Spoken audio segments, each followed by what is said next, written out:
Should you go to college? I'll break down my thoughts in this video. First, let's cover the basics. I'm in the US, so I'll be focusing on cost and colleges and jobs here in the US because that is what I'm most familiar with. Second, there clearly are some jobs that you need a college degree for: doctor, lawyer, teacher, engineer, etc. So obviously, if you want to go into a career path where a college degree is required, you probably aren't wondering if college is for you, and thus, this video isn't really for you either. Please watch it anyways. All right, let's get into it.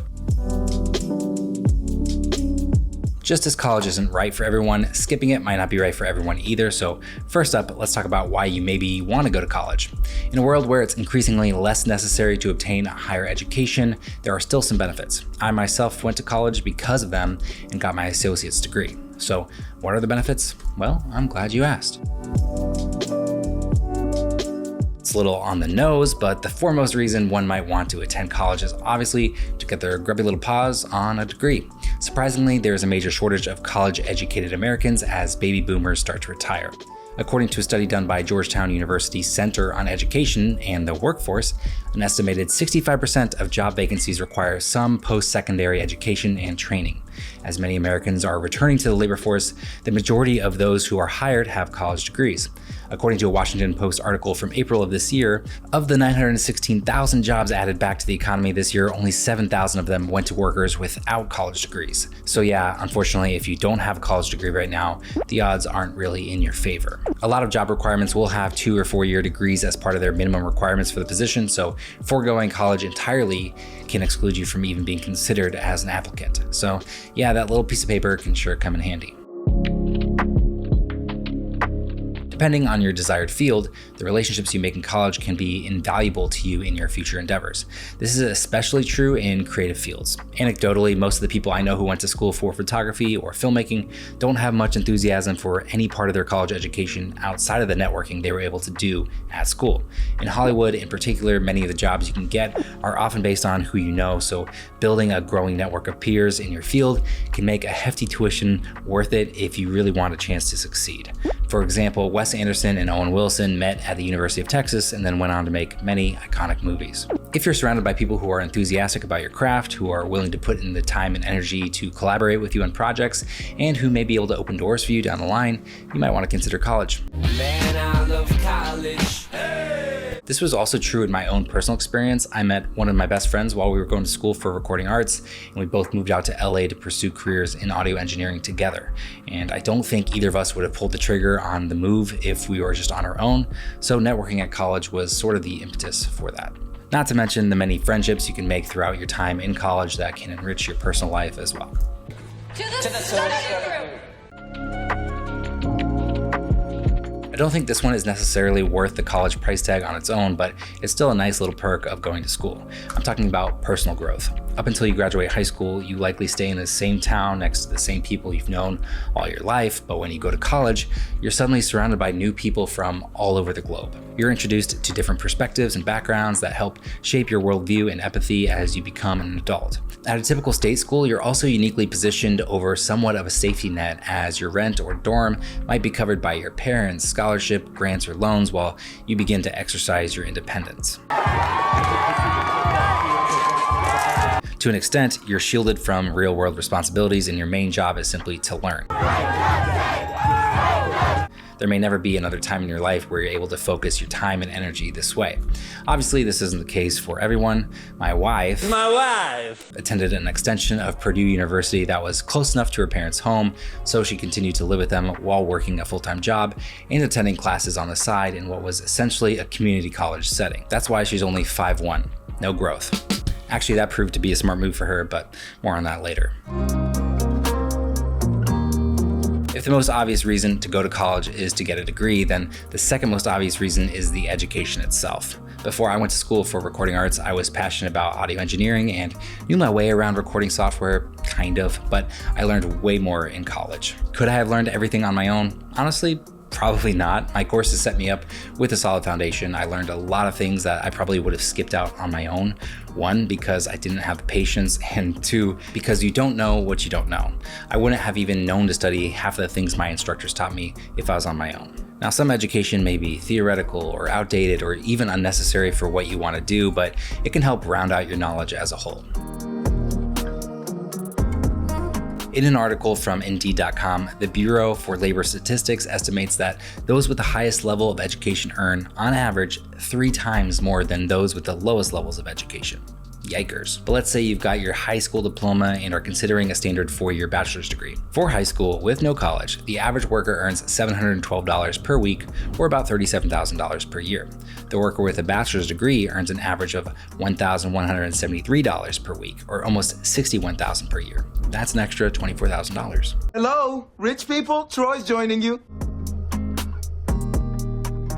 Oftentimes, the best form of education is hands-on experience in the field, and internships are a surefire way to get that. In America, we've got a little thing called the Fair Labor Standards Act that requires that students be compensated with proper wages or college credit. Child labor laws are ruining this country. Many employers opt for the college credit as it is no cost to them, so being in college can give you a leg up on getting that internship that'll wet your little beak. There have been a few internships I was interested in, but since I was in college for only 12 months, I wasn't eligible for them in my early 20s. Okay, now for the reason why you're here. You probably clicked on this video because you wanted to save, on average, $107,280. So let's talk about why college might not be right for you. There is no doubt that tuition costs have skyrocketed over the last several decades, up over 3,000% in 50 years. In 1981, a public in-state school would run you about $910 per year. Adjusting for inflation, that's about $2,700. Now, 40 years later, that same tuition is over $10,000 per year. Most families just don't have that kind of money to pay for their kids' college tuition, and the federal minimum wage is still $7.25. That's it? Which prevents many teenagers from being able to save enough on their own. This is one of the reasons why student loan debt in the US totals $1.73 trillion. The average public university student borrows about $30,000 to attain a bachelor's degree. If you go to private school, these numbers can get much higher. Now imagine you finally graduated after 4 years with $30,000 in loans, but maybe the economy hit a rough patch or your industry simply isn't hiring people fresh out of college. Regardless, you'll be stuck paying off your loans on a monthly basis, usually starting 6 months after you graduate. And as you can imagine, that can be tough if you can't find a job paying as much as you anticipated. And then there's always the possibility you drop out. Maybe you decide college isn't for you. Maybe there's other life events, whether family, health, or otherwise, that kind of force your hand into leaving school before you graduate. You still got to pay back what you borrowed, but you likely won't be making nearly as much if you graduated as you originally planned. You should also look at things from an ROI perspective. If you are taking out $100,000 in loans to go to film school, and the majority of jobs you can get once you graduate pay $15 an hour, well, maybe that's a mistake. Let's compare that to an entry-level salary for a chemical engineer graduate where the average salary is $105,000 per year starting out. Well, that might make a little bit more sense. I would try and avoid getting slammed with debt to start off your career in your 20s if you can help it. If you do want to go to college but you aren't sure what to study or you don't want a ton of loans, consider spending a few years at a community college or an extension school. What is community college? Get your gen ed credits, see what subjects and career paths sound the most promising to you, and then if you need, you can then transfer later to finish out your degree. As I mentioned earlier, Rachel went to an extension of Purdue University for her degree. She saved money by living at home and working full-time while getting her degree, and then she was able to graduate without any debt. As my wife says, she has a degree in literature and it makes a wonderful bookmark. What happens when you spend 4 years and a whole lot of money on a degree you'll never use? Well, nothing. According to the Washington Post, only 27% of Americans have a job that pertains to their major. So maybe you don't need that degree after all.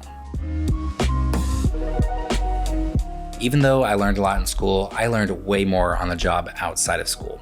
For the first 4 months or so working at a recording studio, I made mistake after mistake and learned something new on a daily basis. My schooling gave me the foundation, but you can't really beat on-the-job training. Let's take something like photography, for example. Would you rather hire someone to shoot your wedding who has never shot a wedding before, but wait, they have a bachelor's degree in photography? Or would you rather hire someone who spent the last 4 years shooting portraits and weddings? Well, I think the answer is obvious. You'd prefer someone with actual real-world experience taking photos. In my opinion, that's a profession that's better suited to learning through on-the-job training, and to me, that degree just doesn't mean much. When I'm looking to hire a photographer, I'm looking at their website, their blog, Instagram, whatever. I'm not asking them for a traditional resume and asking about their GPA. So if you're looking to go into business for yourself, it's more about the work you've done, how happy you've made your past clients or customers, as opposed to where you went to school. And that's not to dismiss book learning completely. I think if there's something that you're really trying to make a career out of, you should be a lifelong student. You should learn the fundamentals, the history, the foundational elements. Another consideration is the time commitment involved with obtaining a degree. Like in the previous example, our two photographers chose different paths, and the one without college already has 4 years of work experience as a photographer. It's possible that depending on your career path, especially if it's in the arts, you may be better off spending 4 years developing as an artist on your own without getting suffocated with debt. It can also take the pressure off by allowing you to earn less as you develop your skill set without feeling the need to take up a different career just to pay off your loans. It's easier now, more than ever, to learn everything you would in college on your own from places like YouTube, online courses, master classes, workshops, even universities themselves have free courses. You dropped 150 grand on a fucking education you could have got for $1.50 in late charges at the public library. Over on our channel Mango Street, where we teach photography and filmmaking, college students often comment to say that they've learned more from watching our videos than they ever did in their college classes. Photography and filmmaking teachers also often let us know that they show our videos to their students. And the kicker here is that neither my wife or I went to school for photography or filmmaking. Everything we've learned has been through our own research, hands-on experience, online classes, in-person workshops, and one-on-one mentor sessions. So even though we didn't go to school for photography, we ran a successful wedding photography business for several years. And it doesn't stop there. When I wanted to learn how to create motion graphics, I didn't drop $200K on an art school. Instead, I spent much of my free time over several months learning the ins and outs of After Effects and Cinema 4D until I landed a video editing job that allowed me to continue fine-tuning my skills for the next several years. I then applied for a full-time motion graphics job where my reel, not my diploma, got me hired. The same goes for color grading, working in Photoshop, and even learning how to trade stocks. If your job of choice doesn't require a degree, you truly can get far by using free and affordable resources that are readily available to you. This is all yours for the taking. When the company I was working at was looking to hire a second motion graphics artist, I really didn't care where the applicant went to school or if they went at all. I cared about their work. That means a lot more to me than a diploma, and I know more and more employers are starting to feel similarly, especially in the creative fields. There's certainly no one-size-fits-all approach when it comes to college, but I hope this video helped give you some insights into my thoughts and maybe help you decide the best choice for yourself. If you are going to or have been to college, do me a favor and hit the thumbs up button on this video. And if you aren't going to or haven't been to college, go ahead and also hit the thumbs up button on this video, because guess what? The algorithm doesn't care about your resume. It just wants to see those thumbs. That's all for this video. I'll see you in the next one. Oh, this is also the last video here on this set since we're moving out of this apartment. So I guess now I could tell you that this tiger is not actually real and I don't actually have a cool backyard like this. Sorry I misled you over the years. That's all for this one. See you in the next one.